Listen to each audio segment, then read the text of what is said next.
During Lent, many of us have read a little devotional book by Bishop Robert Schnabel called The Balancing Act.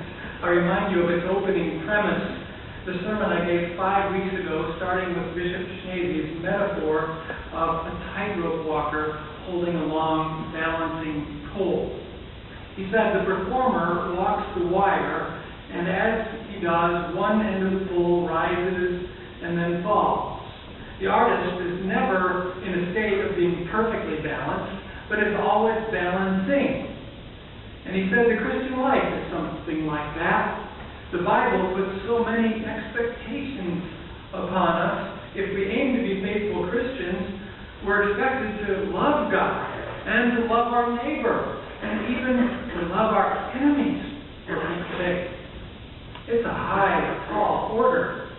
And then the expectation is that we're devoted to prayer, that we're generous with our possessions, that we forgive others who wrong us. We have expectations even on our attitude. Rejoice always, St. Paul wrote and repeated, rejoice. The Bible urges us to do more, to study the Scriptures and to meditate on them. We're supposed to become equipped in some kind of ministry so that we serve God with our abilities, whether those are finished carpentry, or social media, or creative writing, or running the church dishwasher, or least of all, preaching the sermons.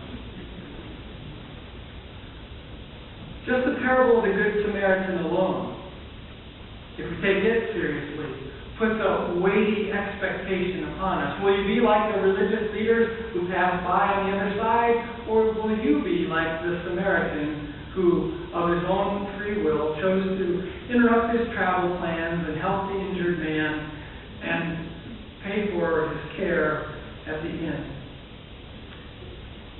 I've often imagined the Christian life like the circus clown who spins the plates on wooden sticks that are wobbly and tall, and the clown runs from pole to pole, trying to add a plate whenever he can, and spin a plate whenever it's wobbling, and catch a plate that's falling, except that every now and then he doesn't make it, and the plate crashes to the floor. But there's no time to cry over the failures, because some plate is always wobbling. I have often seen my Christian life like that. Lord, I can't do all these things that you expect of me in the Bible, all the things Christians are supposed to be like and be about and to do. It's a tough task. So to be honest, I feel a bit relieved by Bishop Schnabel's metaphor of the balancing pole. Instead of a clown spinning too many plates on too many poles, he pictures the Christian life as a high wire walker just balancing one pole. And sometimes it's going to teeter a little this way and totter a little that way. Sometimes I'm going to emphasize one part of my Christian discipleship and neglect another part. It's inevitable. And it's a natural thing. We go through course correction, that we make adjustments in how we live out our faith. And that's all right. That's natural. But there are some crucial dimensions of the faith that we must get to. We must own. We must emphasize. And for many Christians, one that energizes us, inspires us, and connects us with God is this week's theme of outreach.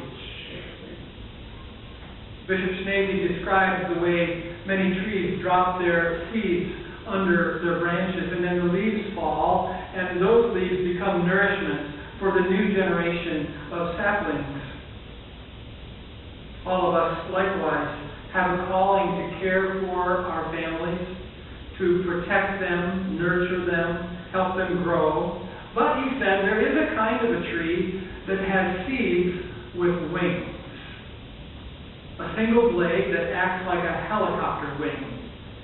He saw some of these seeds caught in an updraft and lifted above the tree's branches and carried hundreds of yards away from where they were grown. He said all of us in the Christian life need some seeds with wings We need to plant some seeds outside our family, outside our everyday reach. Some of those seeds we send become trees that we can never count. Aren't we delighted that some in this congregation are so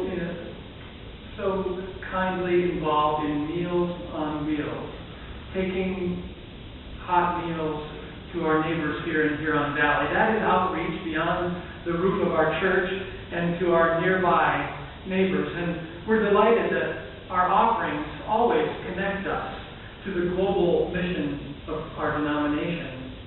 We're delighted that Christina Rockwell helps us personally stay connected and engaged to outreach to the people of Haiti, our near neighbor in the poorest country of the Western Hemisphere. In my own childhood, in our country, United Methodist Church, our pastor led his first mission to Haiti. Reverend Harry Brakeman was a medic in World War II, and he knew how to do eye exams and fit people with used eyeglasses. From our country church, south of Adrian, Michigan, he took farmers and nurses and medicine and eyeglasses and teachers and others. We prayed for their mission, collected the relief supplies, and gave money. And when he returned from Haiti, he cried as he described to us the poverty they encountered. He brought pictures of Grace Children's Hospital where children lay in cribs lacking basic medicines, lacking even sheets on the cribs. I think Reverend Brakeman made over 30 trips to Haiti in his lifetime. He's about 90 years old now. There's a school in Haiti called College Brakeman with hundreds of graduates. Over the years, he has helped thousands of other Christians reach out to the Haitian people. And if you ask him about his life, I think he'll tell you how amazed he is at how far the seeds have gone and how great the trees or the results of his work became. By the grace of God, it amazed even him how many lives he was able to touch because he reached out in Christian mission. And of the joy it was for him to forget about his own life and care about these neighbors and pour himself out for their salvation, physically and spiritually. We're delighted here that our youth are going on the Appalachia Service Project. Thank you to those who supported the youth this weekend as they had their Rockathon and overnight event here in the church in rocking chairs to raise $400 that will help them travel to the rural poverty of the Appalachian Mountains, that will help them pay for the materials and help them make home repairs for deserving families. And importantly, help our youth experience mission outreach in a cross-cultural way.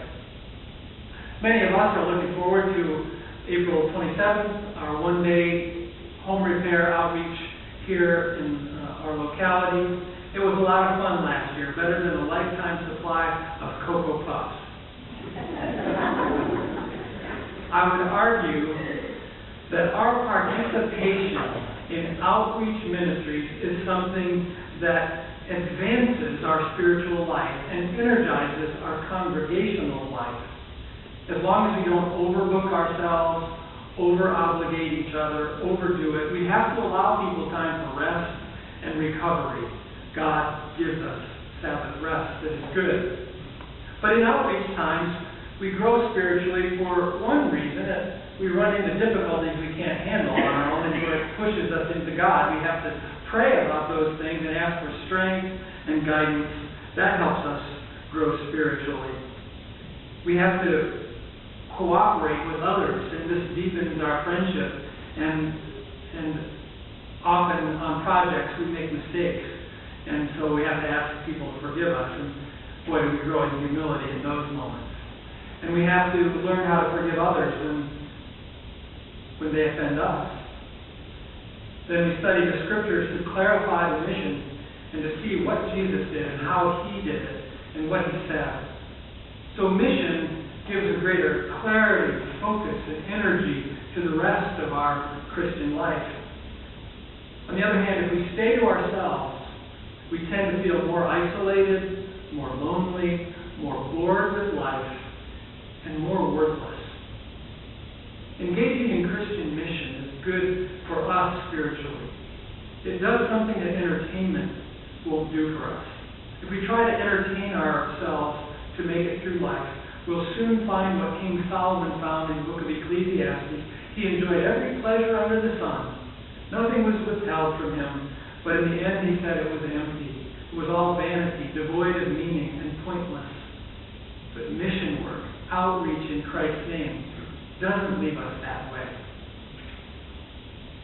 Jesus spent much time alone with God in prayer. He had a rich interior life. And then he spent quality time with a small group of disciples, his chosen friends. And we're going to emphasize small group ministries in our church in the months just ahead. And then Jesus went on a deliberate campaign from village to village, town to town, preaching the kingdom of God, teaching about God, and healing the people, reaching out. During Holy Week, we remember his entire life, and especially the climactic events of his mission. And yet, his work had to continue through his first disciples. They had to help his message transcend to the next generation. That message had to transcend oceans, had to cross language barriers. Disciples in every century and every generation of the church have reached out to others and shared the faith, have spread the gospel until it has reached to you and me. And will we only let our seed fall just beneath our branches? Or do we see ourselves engaged in the global mission of the church, scattering seed far and wide by the wind of the Holy Spirit? So many people have given and served and traveled to spread this glorious message of Christ. And it's taken so many talents and so much time and so many resources. I loved Tom's forward sermon this morning. I almost canceled mine. What was it somebody said to you, Tom? Why don't you? So why don't you? Something to ponder. In Luke 19, that we read at the beginning of worship, the disciples untied the colts. You see, donkeys were nearly community property. They were owned by someone, but they were shared in the community. And so the owners asked, why are you untying the colt? Not as if to stop them, like, hey, wait a minute, you're taking my donkey, but more out of curiosity, out of information. Why are you untying the colt? And the disciples answered, the Lord needs it. The Lord needs it. Perhaps the owner understood that reply. Did I say that right? My tongue and my brain are disconnected today. Maybe the donkey's owner understood those words, the Lord needs it. And he was happy to help out. Maybe he was generous and a trusting soul, even if he didn't understand what would become of his donkey. Somehow we have to be ready to share our donkeys in the Missio Dei, in the mission of God. I imagine that somehow that donkey was returned to its hitching post. Maybe that same day before sundown, one or two of the disciples came smiling back with the donkey on a leash and told the man what had happened in the city square, in the great crowd, how his donkey was at the center of a great parade and celebration, the center of attention, carrying Jesus. And now this donkey's owners had a new story to tell about their donkey. And they were proud to be a part of that dramatic entrance. Maybe you don't feel like you have very much to offer to God for his mission. Maybe your talents seem small or irrelevant to the work of spreading the gospel. They're not. God will use every talent. Maybe you feel your body is weak or your pockets are empty. Maybe you don't know how to navigate this changing world we live in, or how to articulate the faith in a way that today's people can accept it. But we all have some talent, and some time, and some treasure, some investment of ourselves so that when the Lord needs it, when the Lord calls for our help in the Christian endeavor, we can share our donkeys. We can scatter our seeds to the winds of the Spirit. And like my childhood pastor, if we obey when the Lord needs it, we'll see a forest of results beyond what we could have imagined. Let us pray. O Lord, it is our joy to celebrate your triumphant entrance into Jerusalem and the mighty work you have done for the salvation of the world. And again we have heard your call that we are to reach out in love and faith and to reach beyond ourselves and to love a neighbor and to live in your vision for the world. We pray for the grace to live a balanced Christian life this week and this year, being much in prayer, but being engaged in outreach too. Lord, we aspire to be balanced Christians and to serve the world in Jesus' name.